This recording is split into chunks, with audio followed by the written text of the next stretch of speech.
Question 6 is actually done having questions. 3 questions.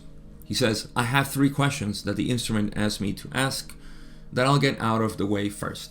She wants to know if the preparation for her hospital experience could be improved for the next experience, I guess for her next surgery.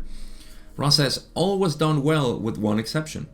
The instrument was instructed to spend space-time contemplating itself as the creator.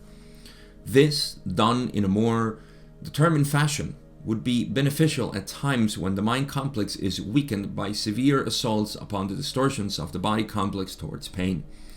There is no necessity for negative thought forms, regardless of pain distortions. This is actually huge. Let me see if there's more. There is more.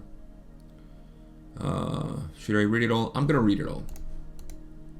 So Ross says, to finish this, the elimination of such creates the lack of possibility for negative elementals and other negative entities to use these thought forms to create the worsening of the mind complex deviation from the normal distortions of cheerfulness, anxiety. Normal distortions of cheerfulness, like anxiety. 2 extremes there. I love it. Okay. It's beautiful. Okay, so the case was that Ra, I think they said before the surgery, spend time perceiving the self as the creator, right? They always say that. Now this hits a nerve in me, in the good sense, of course, my philosophical nerve to talk about this, because you see, it's going into the root of communing with the creator. Now I know this is something that in our modern society becomes very confusing. You see, because, and especially for me, let me give you my story first. For me to contemplate this self as the creator, I had a sense of, what should I call it? Not superiority, but falsehood, something. It was just weird for me to see me as the creator. So you see, it was feeling weird. I just couldn't feel as the creator, because who is the creator? What image did I have of the creator? I had none. I just knew that there was something that was the creator and that is everything, but I couldn't see it. So to see myself as that which I can see was impossible. And I just couldn't, I couldn't do this part, see myself as the creator. Now here's what I'll say. Everybody has their methods. Everybody has their way. And that's okay. That's fine. There are ways in which you can see the self as the creator. I can only give you mine, which is what I work with. This is what I live with every day. The one thing that got me out of that mentality of seeing myself as the creator, or not being able to see myself as the creator, was to see who I truly was, who I am, what everybody is, what everything actually is. And that was the investigation in consciousness. This investigation in consciousness brought me to the experience, or as I like to call it, imperience, right? It's not external, it's internal. And so this imperience, to me, showed what it is to be conscious, and to realize that everything appears in consciousness. It sounds simple, but is the basis of reality. Nothing is outside of consciousness, so everything is within consciousness. This realization it encompasses everything, because if this is true, then everything that we can think, everything that we have read, everything that refers to God and everything has to do with consciousness. And so the fact that you are conscious gives you that, possibility to see yourself as that. Whatever it is. God, creator, source, quantum field of possibilities, whatever. It's that. That is the creator. So for me is just basking in the light of awareness. It's just remaining there and recognizing that that's what I am. Now the implications of this are enormous, are infinite actually, and this is why I am so excited to be doing this with people, because it is so simple. You don't require a philosophy or metaphysics behind to understand who you truly are. It is so simple that a 5-year-old or an 85-year-old person can actually do it and realize it without any requirements. So this is what was instructed to Carla. Not what I do, but just whatever it is that you do, see yourself as the creator. I just gave you my example that I could never see myself as whatever it was, because there was nothing there. I couldn't see anything. I couldn't get an image of the creator. So I couldn't see myself as the creator. But once I recognized that which I fundamentally am is the basis of everything. I mean, nothing exists out of this. And the I that appears to be me, this persona here, actually appears in consciousness as well. And consciousness has no qualities, in the sense that it has no form, it has no objective qualities. Let's put it that way.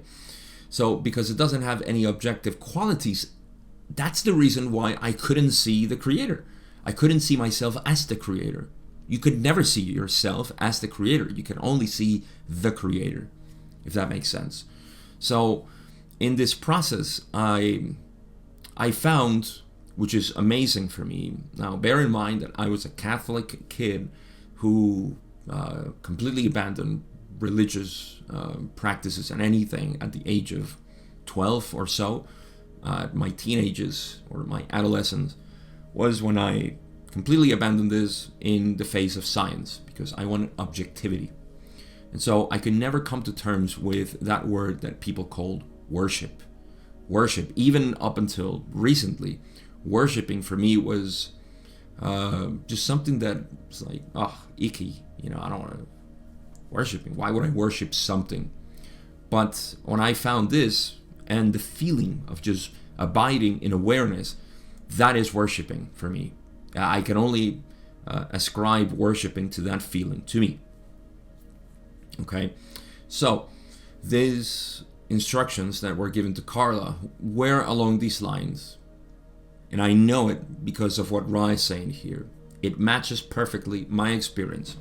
Now, what do they say?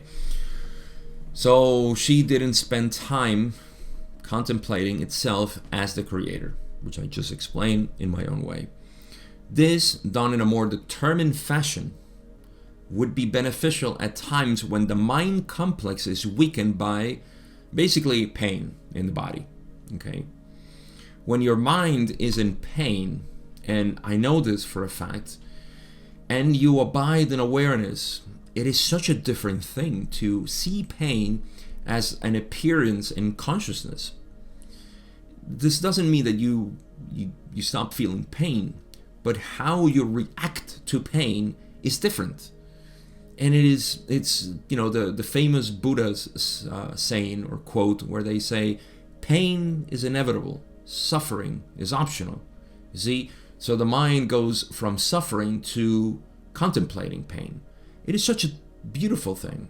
We should all have this privilege. We should all have this capacity of dealing with physical pain within yourself, abiding as awareness. So, there is no necessity for negative thought forms. You see, no necessity for negative thought forms, suffering, regardless of pain distortions when you are abiding in awareness.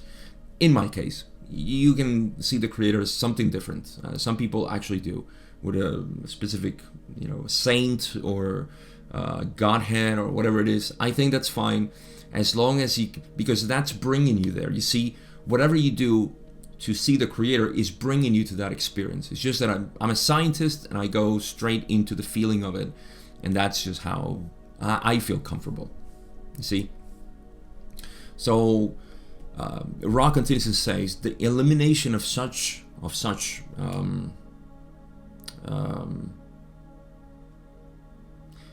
what do they say? The suffering. I'll just say the suffering. The elimination of suffering. There is no necessity for negative thought forms, regardless of pain distortion. So the elimination of this suffering creates the lack of possibility for negative elementals, and other negative entities to use these thought forms to create the worsening of the mind complex deviation. So basically to continue to distort your mind towards, so what comes after suffering?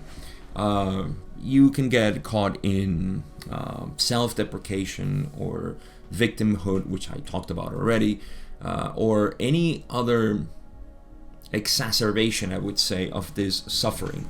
You start blaming life, you start blaming other people for whatever they caused to you, etc.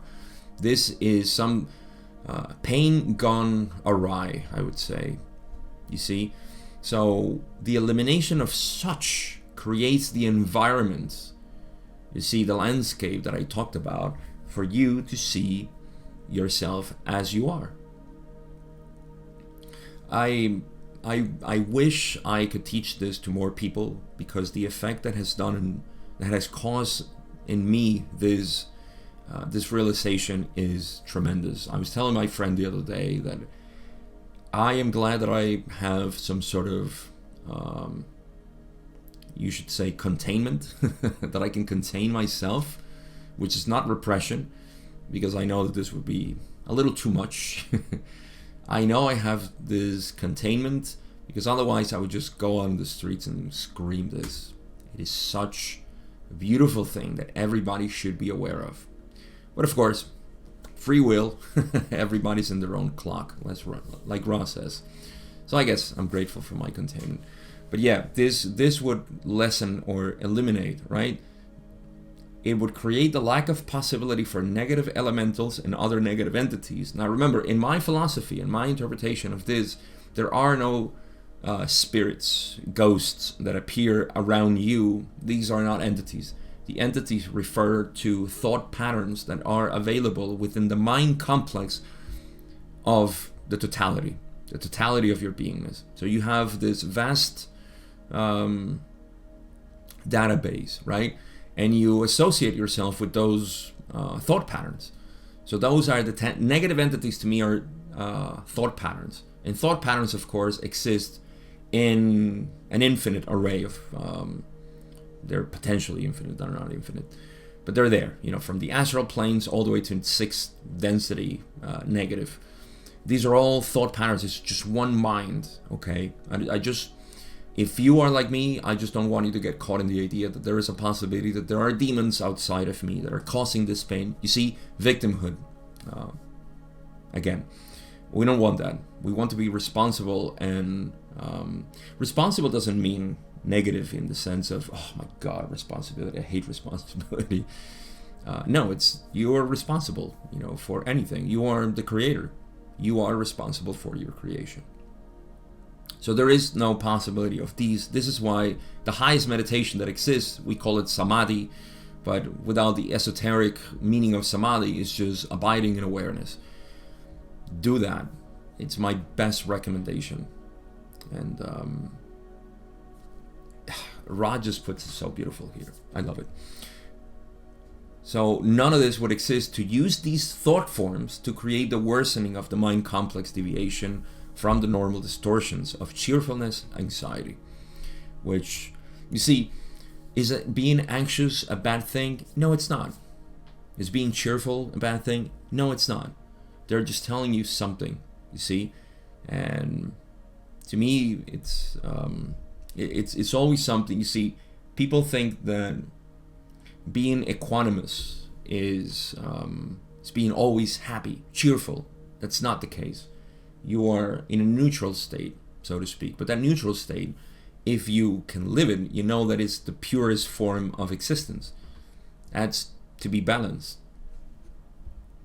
So cheerfulness, anxiety to me are two extremes. Just like you can laugh and cry. Is that right? You can cry because sadness or happiness, right? So it's a mechanism. Anxiety and cheerfulness are the same thing, only that we perceive it differently.